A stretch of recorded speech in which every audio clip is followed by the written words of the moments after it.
ಇವಾಗ ಏನು ಸದನ ಕಳೆದ 3-4 ದಿವಸಗಳಿಂದ ನಡೀತಾ ಇದೆ. ಅದು ಹೋಗ್ತಾ ಇರ್ತಕ್ಕಂಥ ಹಾದಿಯನ್ನು ನಾವೆಲ್ಲರೂ ಕೂಡ ನೋಡ್ತಾ ಇದ್ದೇವೆ. ಹೀಗಾಗಿ ನಾವೆಲ್ಲರೂ ಕೂಡ ಶಾಸಕಾಂಗ ಪಕ್ಷದ ಸಭೆನೂ ಕೂಡ ಈಗ ಜನತಾದಳದ್ದು ನಡೀತು. ನಾವು ಬೆಳಗ್ಗಿಂದನೂ ಕೂಡ ಏನು ಬಿಜೆಪಿಯವರು ನಾವೆಲ್ಲರೂ ಕೂಡ ಏನು ಅನೂರ್ನಲ್ಲಾದಂಥ ಒಂದು ಫೈರಿಂಗ್ ಘಟನೆ ಇರ್ಬೋದು, ಅದರಲ್ಲೂ ಕೂಡ ಉದಾಸೀನವಾಗಿ ತಗೊಂಡಂಥದ್ದು ಸರ್ಕಾರನೂ ಕೂಡ ನಾವು ನೋಡಿದ್ವಿ. ಈಗ 3 ಜನದ ಪ್ರಾಣ ಹೋಗಿದೆ.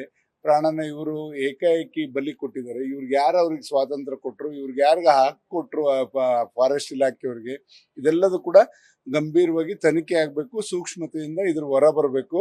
ಆ ಥರ ಯಾರಿಗೂ ಕೂಡ ಒಬ್ಬ ಮನುಷ್ಯಂದೇ ಆಗಲಿ, ಒಂದು ಪ್ರಾಣಿ ನಾಯಿನ ಸಾಯಿಸಕ್ಕೂ ಕೂಡ ಇವತ್ತು ಯಾರಿಗೂ ಕೂಡ ಪರ್ಮಿಷನ್ ಇಲ್ಲದಂಥ ಸಂದರ್ಭದಲ್ಲಿ ಇವತ್ತು ಮನುಷ್ಯರ ಪ್ರಾಣನ ಅಷ್ಟು ಸುಲಭವಾಗಿ ಇವರು ತಗೊಂಡಿರ್ತಕ್ಕಂಥದ್ದು ಇದು ಸರಿಯಲ್ಲ ಅಂತಕ್ಕಂಥದ್ದು ನಾವೆಲ್ಲರೂ ಕೂಡ ವಾದವನ್ನ ಎಲ್ಲರೂ ಕೂಡ ಎರಡೂ ಪಕ್ಷದವರು ಕೂಡ ಮಾಡಿದ್ವಿ. ತದನಂತರ ಒಂದು ಸದನ ನಡಿಬೇಕಾದ್ರೆ ಇವತ್ತು ಮುಖ್ಯಮಂತ್ರಿಗಳಾಗಿ ಡಿ ಕೆ ಶಿವಕುಮಾರ್ ಅವರು ಪ್ರಮಾಣ ವಚನ ಸ್ವೀಕರಿಸಿದ ನಂತರ ಅವರೊಂದು ಹೇಳಿಕೆನೂ ಕೂಡ ನಾವು ಇವತ್ತು ಸೂಕ್ಷ್ಮವಾಗಿ ಗಮನಿಸಬೇಕಾಗ್ತದೆ. ಯಾರಾದರೂ ಕೂಡ ಲಂಚ ಕೇಳಿದ್ರೆ ನನಗೆ ಹೇಳಿ ಅವ್ರ ಮೇಲೆ ಶಿಸ್ತಿನ ಕ್ರಮ ತಗೋತೀನಿ ಅಂತ ಒಂದು ಮಾತನ್ನು ಕೂಡ ಮುಕ್ತವಾಗಿ ಇಡೀ ರಾಜ್ಯದ ಜನತೆಗೆ ಸಂದೇಶವನ್ನು ಕೊಟ್ಟರು. ಇದನ್ನ ನೋಡಿದಾಗ ನಾವು ಎಲ್ಲೋ ಒಂದ್ ಕಡೆ ನೀವೇ ನೋಡಿದಿರಿ, ಇಂದಿನ ಲೋಕಸಭಾ ಚುನಾವಣೆ ಸಂದರ್ಭದಲ್ಲಿ ವಾಲ್ಮೀಕಿ ಹಗರಣ, ಅದು ದೊಡ್ಡ ಹಗರಣ. ಆ ಸಂದರ್ಭದಲ್ಲಿ ಸನ್ಮಾನ್ಯ ಸಿದ್ದರಾಮಯ್ಯನವರು ಮುಖ್ಯಮಂತ್ರಿಗಳಾಗಿದ್ರು. ಅವ್ರು ಹೇಳಿದ್ರು 187 ಕೋಟಿ ಅಲ್ಲ, ಬರೀ 87 ಕೋಟಿ ಅಂತಕ್ಕಂಥದ್ದು ಅವರೇ ಕೂಡ ಹೇಳಿದಂಥದ್ದು ಕೂಡ ನಾವೆಲ್ಲರೂ ಕೂಡ ಮಾಧ್ಯಮದ ಮುಖಾಂತರ ಗಮನಿಸಿದ್ದೇವೆ.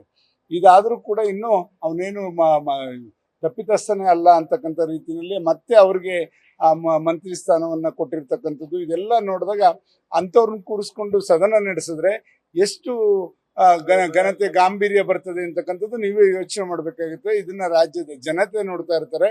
ಈ ನಿಟ್ಟಿನಲ್ಲಿ ಅಂಥವ್ರನ್ನ ಕೂರಿಸ್ಕೊಂಡು ನೀವು ಸದನ ನಡೆಸಬಾರ್ದು ಅಂತಕ್ಕಂಥದ್ದು ನಾವಿಬ್ರು ಕೂಡ ಬಿಜೆಪಿಯವರು ಮತ್ತೆ ನಾವು ಇಬ್ರು ಕೂಡ ಇವತ್ತು ಪ್ರತಿಪಾದನೆಯನ್ನು ಮಾಡಿ ಅವ್ರನ್ನ ತೆಗೆದು ನೀವು ಸದನವನ್ನ ನಡೆಸಿ ಅಂತಕ್ಕಂಥದ್ದು ನಾವು ಹೋರಾಟಗಳು ನಡೀತಾ ಇದೆ. ಇದಾದ ನಂತರ ಇದೆಲ್ಲದಕ್ಕೂ ಮಿಗಿಲಾಗಿ ನಮಗೆ ಬೇಕಾಗಿರ್ತಕ್ಕಂಥದ್ದು ರಾಜ್ಯದ ಜನತೆಯ ಹಿತ, ರೈತರದ್ದು ಮತ್ತೆ ಅಲ್ಲಿ ಈ ಬರಗಾಲದ ಪರಿಸ್ಥಿತಿನ ನಾವು ಎತ್ಕೋಬೇಕು ಅಂತಕ್ಕಂಥದ್ದು ಈಗಾಗಲೇ ಎರಡೂ ಪಕ್ಷದವರು ಕೂಡ ತೀರ್ಮಾನ ಮಾಡ್ತೇವೆ. ಇದಾದ ನಂತರ ಬರಗಾಲದ ಒಂದು ಚರ್ಚೆನೂ ಕೂಡ ತಂದು ಗಂಭೀರವಾಗಿ ಇವತ್ತು ಸುಮಾರು 173 ತಾಲೂಕುಗಳು ಈಗಾಗಲೇ ಬರಗಾಲ ಇರ್ಬೋದು ಅಂತಕ್ಕಂಥದ್ದು ಒಂದು ತೀರ್ಮಾನ ಇವತ್ತು ಸಮೀಕ್ಷೆನೂ ಕೂಡ ಆಗಿದೆ. ಅದರಲ್ಲಿ ಏನು ಕೇಂದ್ರ ಸರ್ಕಾರದ ಒಂದು ನಿಯಮದಂತೆ 102 ತಾಲೂಕುಗಳು ಬರಗಾಲ ಅಂತ ಘೋಷಣೆ ಮಾಡಬೇಕು ಅಂತಕ್ಕಂಥದ್ದು ಕೂಡ ಈಗಾಗಲೇ ಸರ್ಕಾರ ಯೋಚನೆ ಮಾಡ್ತಾ ಇದೆ. ಅದನ್ನ ಶೀಘ್ರವಾಗಿ ಘೋಷಣೆ ಮಾಡಬೇಕು ಅಂತಕ್ಕಂಥದ್ದು ಕೂಡ ನಮ್ಮ ಚರ್ಚೆಯಲ್ಲಿ ಒಂದು ಮುಖ್ಯವಾದ ಅಂಶ ಆಗಿತ್ತು.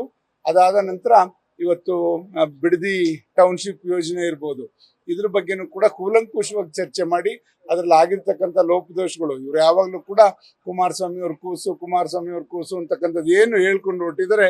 ಇವರು ಸದನ ಸಮಿತಿ ಇವರ ಒಂದು ಸತ್ಯಶೋಧನಾ ಸಮಿತಿಯನ್ನ ಮಾಡಿ ಅದರಲ್ಲಿ ಏನೇನು ವರದಿ ಕೊಟ್ಟಿದ್ರು ಇದೆಲ್ಲ ಕೂಲಂಕುಷವಾಗಿ ನಾವು ಚರ್ಚೆ ಮಾಡಿದ್ದೇವೆ. ಇದನ್ನ ಬೆಳಕಿಗೆ ತಂದು ಯಾರು ಇದರಲ್ಲಿ ಭಾಗಿಗಳಾಗಿದ್ದಾರೆ, ಯಾವ ಉದ್ದೇಶಕ್ಕೋಸ್ಕರ ಇದನ್ನ ಮಾಡ್ತಾ ಇದ್ದಾರೆ ಅಂತಕ್ಕಂಥದ್ದನ್ನ ಸದನದ ಮುಂದೆ ಇಡ್ಲಿಕ್ಕೆ ನಾವೆಲ್ಲರೂ ಕೂಡ ತಯಾರಿಯನ್ನ ಮಾಡ್ಕೊಂಡಿದ್ವಿ. ಇದಾದ ನಂತರ ನೈಸ್ ಒಂದು ಕಂಪ್ನಿಯವರು ಯಾವ ರೀತಿ ರೈತರಿಗೆ ವಂಚನೆಯನ್ನು ಮಾಡಿದ್ದಾರೆ, ಎಷ್ಟು ಭೂಮಿಯನ್ನ ಅವರು ತಗೊಂಡಿದ್ದಾರೆ, ಇದೆಲ್ಲದೂ ಕೂಡ ಕೂಲಂಕುಷವಾಗಿ ಚರ್ಚೆ ಮಾಡಿ ಈ ತರ ಸಾರ್ವಜನಿಕರ ಆಸ್ತಿನ ಯಾವತ್ತೂ ನಾವು ಲೋಪ ಆಗ್ಲಿಕ್ಕೆ ಬಿಡಬಾರ್ದು, ಯಾರ್ದೋ ಒಬ್ರು ಸೊತ್ತಾಗಬಾರ್ದು, ಯಾರ್ದೋ ಇದು ಕಪಿಮುಷ್ಟಿಗೆ ಸಿಗಾಕೋಬಾರ್ದು ಅಂತಕ್ಕಂಥ ನಿಟ್ಟಿನಲ್ಲಿ ಇವೆಲ್ಲವನ್ನೂ ಕೂಡ ಬೆಳಕಿಗೆ ತಂದು ಇವತ್ತು ಇದ್ರ ಜೊತೆಯಲ್ಲಿ ಎಷ್ಟೋ ಲಕ್ಷ ಮರಗಳನ್ನ ಕೂಡ ಹಾಕಕ್ಕೆ ಹೊರಟರು ಈ ಸರ್ಕಾರ.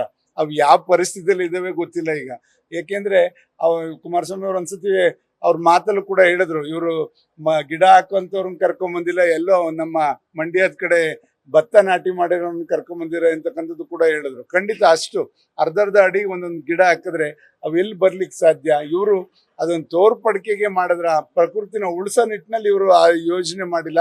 ಇಂಥ ಎಲ್ಲ ಹಲವಾರು ಒಂದು ದುರ್ಘಟನೆಗಳು ಮಾಡಿದಂಥದ್ದು ವೈಫಲ್ಯಗಳು ಇವತ್ತು ಎತ್ತಿ ಹಿಡಿತಕ್ಕಂಥ ಕೆಲಸವನ್ನ ನಾವು ಮತ್ತೆ ನಮ್ಮ ಮಿತ್ರ ಪಕ್ಷವಾದಂಥ ಬಿಜೆಪಿಯವರು ಒಟ್ಟಾಗಿ ಧ್ವನಿ ಎತ್ತಿ ಈ ಸರ್ಕಾರ ಮಾಡ್ತಾ ಇರ್ತಕ್ಕಂಥ ಲೋಪದೋಷನ ಎತ್ತಿ ಹಿಡಿದು ಇವತ್ತು ರಾಜ್ಯನ ಒಂದು ಸರಿ ದಾರಿನಲ್ಲಿ ಕೊಂಡೊಯ್ಯಲಿಕ್ಕೆ ನಾವು ಅವ್ರಿಗೆ ಒತ್ತಾಯ ಮಾಡೋ ನಿಟ್ಟಿನಲ್ಲಿ ಈ ಸದನದಲ್ಲಿ ಬಳಕೆ ಮಾಡ್ಕೋಬೇಕು ಅಂತಕ್ಕಂಥ ತೀರ್ಮಾನಕ್ಕೆ ಇವತ್ತು ಜನತಾದಳದ ಶಾಸಕಾಂಗ ಪಕ್ಷದಲ್ಲಿ ತೀರ್ಮಾನ ಆಗಿದೆ ಅಂತ ಹೇಳಲಿಕ್ಕೆ ಬಯಸ್ತೇನೆ.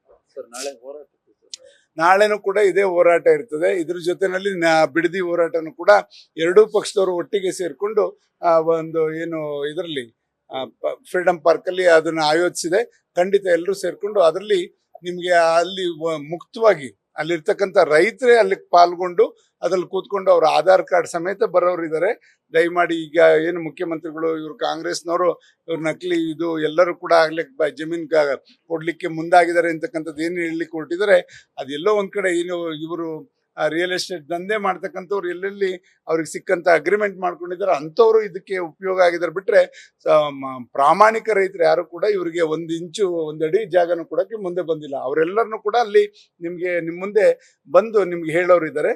ಅದನ್ನ ನಾಳೆ ಅದು ಪ್ರದರ್ಶನ ಆಗ್ತದೆ. ದಯಮಾಡಿ ಆಗಾರು ಕೂಡ ಇವರು ಮನ್ಸ್ ಮಾಡಿ ಈ ಯೋಜನೆನ ಕೈ ಬಿಡಬೇಕು ಅಂತ ಒತ್ತಾಯ.